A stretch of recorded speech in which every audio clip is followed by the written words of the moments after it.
The Money Moon, a Romance, by Jeffery Farnol.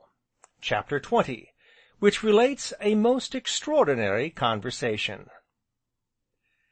In the days which now ensued, while Anthea was busied out of doors, and Miss Priscilla was busied indoors, and Small Porges was diligently occupied with his lessons, at such times Bellew would take his pipe and go to sit and smoke in company with the Cavalier in the great picture above the carved chimney piece. A right jovial companion at all times was this Cavalier, an optimist he, from the curling feather in his broad-brimmed beaver hat to the spurs at his heels. Handsome, gay, and debonair was he, with lips upcurving to a smile beneath his mustachio, and a quizzical light in his grey eyes, very like that in Bellew's own.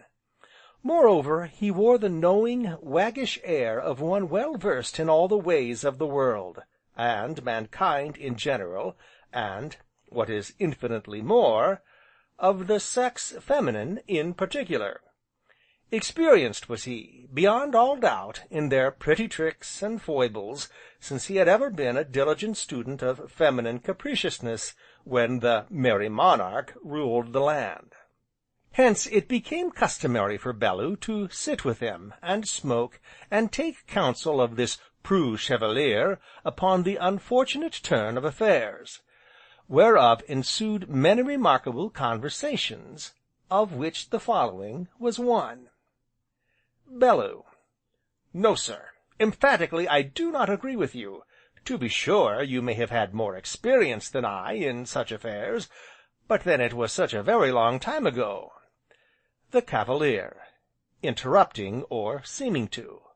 Bellew: Again, I beg to differ from you. Women are not the same today as they ever were.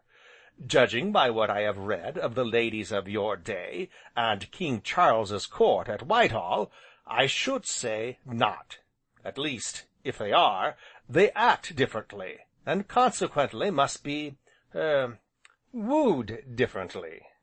The methods employed in your day would be wholly inadequate, and quite out of place in this. The Cavalier, shaking his head, and smirking, or seeming to.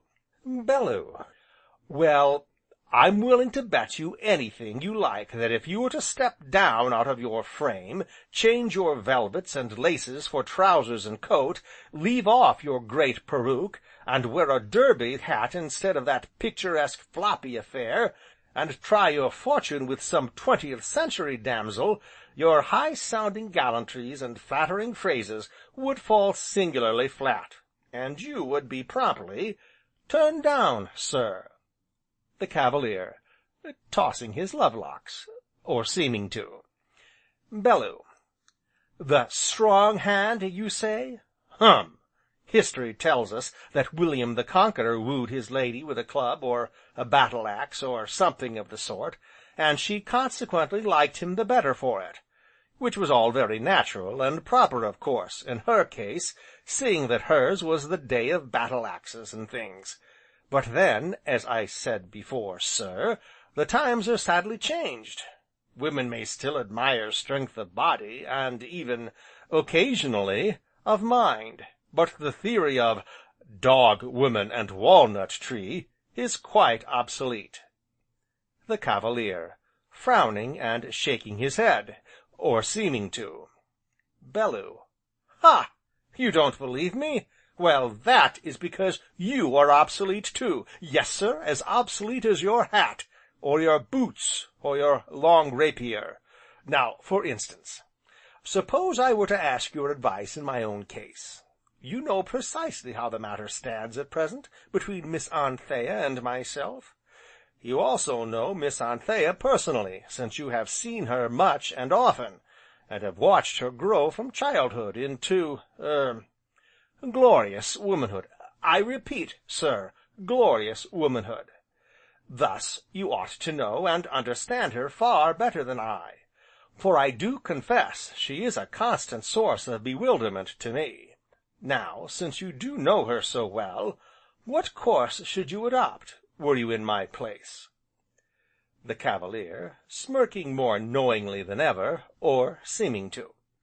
Bellew: "Preposterous! Quite absurd! And just what I might have expected. Carry her off, indeed!